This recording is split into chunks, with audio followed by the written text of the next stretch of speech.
Tubas y tubos 432. Muy buenos días a todos, bienvenidos a Tubas y Tubos, el podcast en el que hablamos de la tuba, el bombardino, los instrumentos de viento metal, pero también un podcast dedicado a reflexionar sobre los retos de la educación musical en el siglo XXI y todo lo que tiene que ver con el emprendimiento de nuestro sector.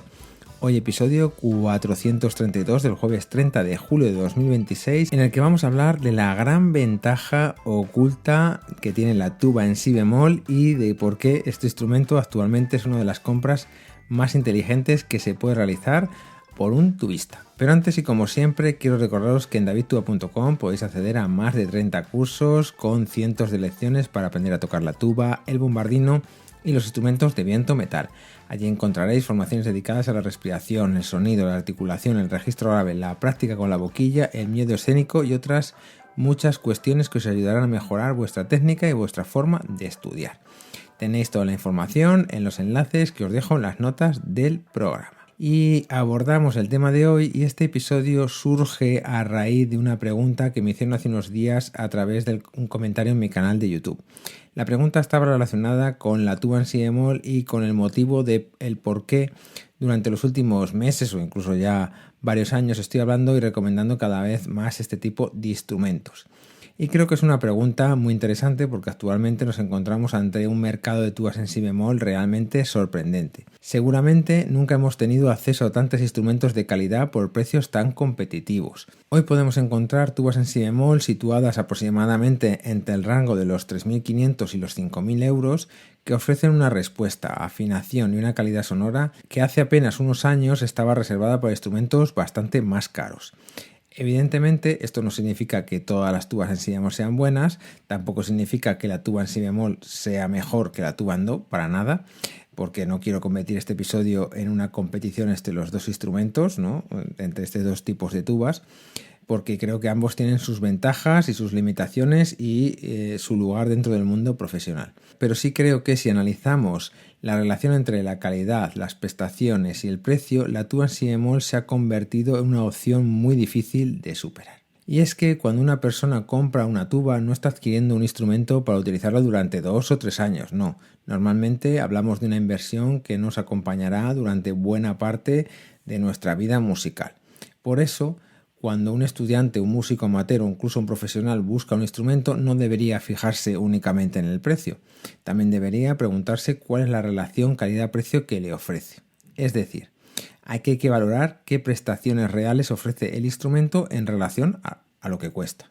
Por ejemplo, una tuba tiene una buena relación calidad-precio cuando, por una inversión razonable, ofrece prestaciones sonoras, técnicas, mecánicas y de durabilidad, esto es importante, durabilidad, cercanas a las de un instrumento considerablemente más caro. Y aquí es donde pues hay tubas en si bemol que destacan especialmente, como por ejemplo mi San Petersburgo 202 LD en si bemol, que tiene una relación calidad-precio brutal. Y es que esta tuba y otras se sitúan entre los 3.500 y los 4.500 euros y podemos encontrar instrumentos con una calidad sonora grande, una respuesta bastante equilibrada en todos los registros y una afinación que permite trabajar con muchas garantías. Y en ese mismo rango de precios, pues encontrar una tuba en do con unas prestaciones similares pues suele ser bastante más complicado. Por supuesto, hay excepciones y siempre debemos probar cada instrumento de manera individual. Pero como tendencia general, considero que actualmente la tuba en si bemol ofrece una de las mejores relaciones calidad-precio del mercado. Abordamos ahora el aspecto que más llama la atención a todos los tubistas, ¿no? A mí el primero, ¿no? Y es que la tuba en si bemol suele ofrecer una sonoridad con una personalidad pues muy característica. Normalmente hablamos de un sonido amplio, profundo, oscuro y con bastante peso dentro del conjunto sonoro, ¿no? Ya sea una banda, una orquesta o, por ejemplo, una brass band o incluso una charanga. Comparada con muchas tubas en do, la tuba en si bemol puede tener algo menos de brillo o inmediatez en la respuesta, pero también puede ofrecer una profundidad y una amplitud sonora realmente interesantes.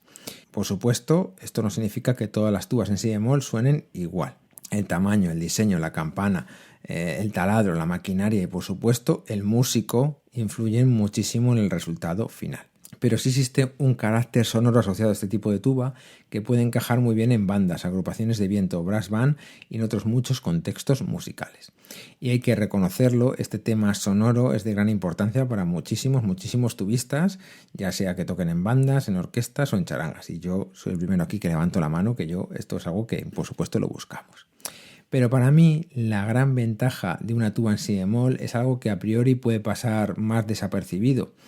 Y es que este instrumento nos da una continuidad pedagógica muy importante para lo que se trata los instrumentos, digamos, de la tuba y el bombardino, ¿no? Estos dos instrumentos.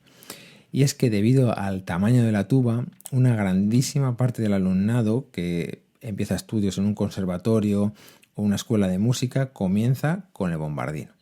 Y ya sabéis que el bombardino está afinado en si bemol y en la mayoría de los conservatorios y de las escuelas de música aquí en España pues ya se enseña utilizando la digitación de sonido real, es decir, si bemol al aire. Aquí yo creo que todos nos entendemos. Esto significa que un alumno que ha tocado el bombardino durante varios años ya tiene completamente interiorizadas las posiciones en si bemol. Y si ese alumno pasa posteriormente a una tuba en si bemol, pues puede mantener prácticamente toda esa experiencia. Evidentemente tendrá que adaptarse al tamaño del instrumento, a una boquilla mayor, a una mayor cantidad de aire, a una respuesta más lenta en determinados registros, pero no tendrá que aprender una digitación completamente nueva. Y esto le permitirá concentrar su energía en otros aspectos mucho más importantes, ¿no? La respiración, la calidad del sonido, la afinación, la articulación y la interpretación musical.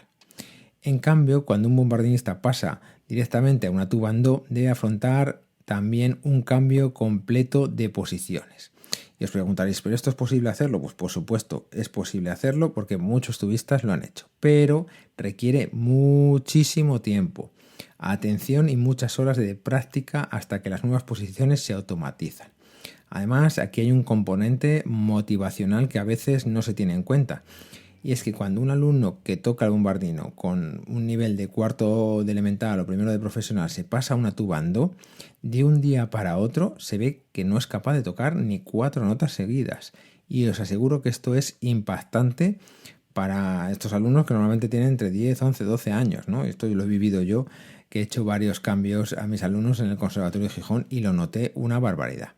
Por ello, desde el punto de vista pedagógico, la tuba en si bemol puede facilitar mucho la transición del bombardino a la tuba y de hecho lo facilita. Y es la mayor ventaja que yo veo de tener estos instrumentos tanto en los conservatorios como en las escuelas de música como en las bandas. Y por supuesto, esta misma regla puede aplicarse a las bandas de música desde el punto de vista del intercambio, porque si tenemos bombardinos y tubas en si bemol gozamos de una ventaja bastante grande, ya que en el caso de que se presente la necesidad, el trasvase de músicos de un instrumento a otro es muchísimo más rápido y sencillo. En cambio, si tenemos bombardinos en si bemol y tubas en do, esto es muchísimo más complicado y los directores lo saben muy bien. Por lo tanto, tener esta posibilidad de intercambio de un bombardinista a tocar la tuba o un tubista a tocar el bombardino es una ventaja a tener en cuenta. Muy bien, dicho esto, llegamos ahora a lo que en mi opinión es la idea más importante de este episodio. Porque podríamos terminar diciendo que la tuba si bemol es una excelente compra, que tiene una gran relación calidad-precio, que facilita la transición desde el bombardino y que posee una sonoridad profunda y atractiva. Y todo esto es cierto, ¿no? Pero no sería completo. Porque para sacar partido a una tuba en si bemol, a una tuba en do, a una tuba en fa o a un bombardino, incluso a una trompeta o cualquier otro instrumento de viento metal, hay que pagar un precio. Yo sé que esto lo repito mucho, pero es que es así. Y no me estoy refiriendo al precio económico, ¿no? Me refiero al precio que se paga estudiando, al precio de dedicar muchas horas a construir una buena respiración, al desarrollar la embocadura, a mejorar la articulación, la digitación, la afinación, a ampliar el registro y sobre todo a convertir todos esos recursos técnicos en música. No podemos pensar que por comprar un instrumento mejor vamos a convertirnos automáticamente en mejores músicos. El instrumento puede ayudarnos, puede facilitarnos determinadas cosas, ¿no? Responde mejor, afina un poquito mejor, puede tener una maquinaria más precisa, una emisión más cómoda, pero el instrumento no puede estudiar por nosotros. Y es que, y digo todo esto por supuesto, porque durante los últimos años muchas marcas de tubas, de bombardinos y de otros instrumentos de viento metal han centrado parte de su comunicación y de su mensaje en transmitir la idea de que sus instrumentos son muy fáciles de tocar.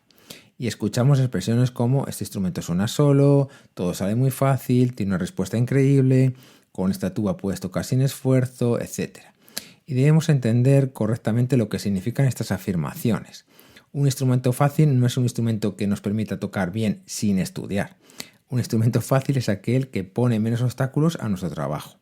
Es un instrumento que responde de manera más equilibrada, que tiene una afinación más estable y que nos permite concentrarnos en la música sin tener que luchar continuamente contra determinadas limitaciones mecánicas o acústicas. Y esto, por supuesto, es positivo. Pero existe el riesgo de interpretar esa facilidad de una forma equivocada. Podemos pensar que como el instrumento responde bien desde el primer momento, necesitaremos estudiar menos. Y no es así. De hecho, muchas veces ocurre justo lo contrario. Cuando tenemos un buen instrumento entre nuestras manos, disponemos de más posibilidades sonoras y técnicas. Y para desarrollar todas esas posibilidades también necesitamos una técnica sólida. Y la idea que quiero transmitir es muy clara. Un instrumento que suena fácil no hace que necesitemos trabajar menos. Lo que hace es permitir que nuestro trabajo tenga mayor rendimiento. Imaginémonos pues dos instrumentos. El primero presenta problemas de afinación, una respuesta irregular, un registro grave muy resistente, es decir, con mucha resistencia al soplar. El segundo está bien construido, responde de forma equilibrada y nos permite emitir las notas con mayor comodidad. Si estudiamos una hora con cada uno de ellos, es probable que en el segundo podamos concentrarnos mucho más en la música y menos en solucionar los problemas del propio instrumento. Por eso avanzaremos más rápido. Pero para avanzar sigue siendo necesario estudiar esa hora. Y no solamente una hora aislada, es necesario estudiar de manera regular durante semanas, meses y años. El instrumento puede acelerar el proceso, pero no puede eliminarlo. Y esto que creo que quede muy claro. Puede hacer que mejoremos más rápido, siempre y cuando practiquemos todo lo necesario y con la calidad necesaria. Y es que, como ya he comentado en otras ocasiones, una de las principales funciones de un instrumento de viento metal es resonar y amplificar. Pero el instrumento amplifica lo que nosotros somos capaces de producir. Si tenemos una buena columna de aire, una embocadura eficiente, una idea sonora clara y una técnica bien desarrollada, el instrumento amplificará todos esos recursos. En cambio, si nuestra técnica es limitada, el resultado también será limitado, aunque tengamos una tuba extraordinaria. Por eso debemos evitar delegar nuestra responsabilidad en el material. La tuba no es responsable de nuestro sonido, la boquilla tampoco. Ambas influyen, por supuesto, pero el principal responsable sigue siendo el músico, y yo diría por fortuna. Y creo que esta idea es especialmente importante en una época en la que tenemos acceso constante a vídeos, reseñas comparativas y novedades, que yo soy el que las hace principalmente, y que todo parece invitarnos a buscar el siguiente instrumento, la siguiente boquilla o el siguiente accesorio. Pero muchas veces la verdadera mejora no está fuera. Está en volver a estudiar los fundamentos. Ya sabéis la frase, además tengo un podcast dedicado. No es la tuba, es el indio.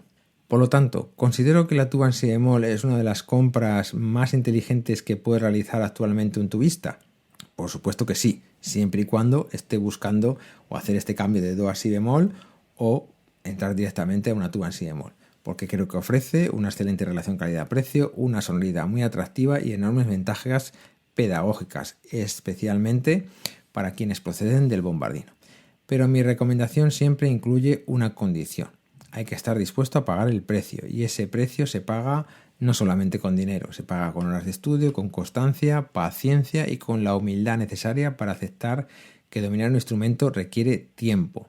Un instrumento fácil puede ayudarnos a mejorar más rápido, puede permitirnos aprovechar mejor nuestras horas de práctica, puede reducir determinados obstáculos, pero nunca podrá sustituir el trabajo. Así que, antes de invertir todo el esfuerzo en buscar la tuba perfecta, recordad que la inversión más importante siempre debe estar en vosotros mismos. Esto es todo, muchas gracias a todos por vuestras valoraciones de 5 estrellas en iTunes, vuestros me gusta y comentarios en iVoox, YouTube y Spotify. Gracias por suscribiros a los cursos para hacer este podcast sostenible y en resumen, muchas gracias a todos por vuestro apoyo, ya que sin él esto no sería posible. Como siempre, nos escuchamos el próximo jueves a las 8:08. ¡Feliz día!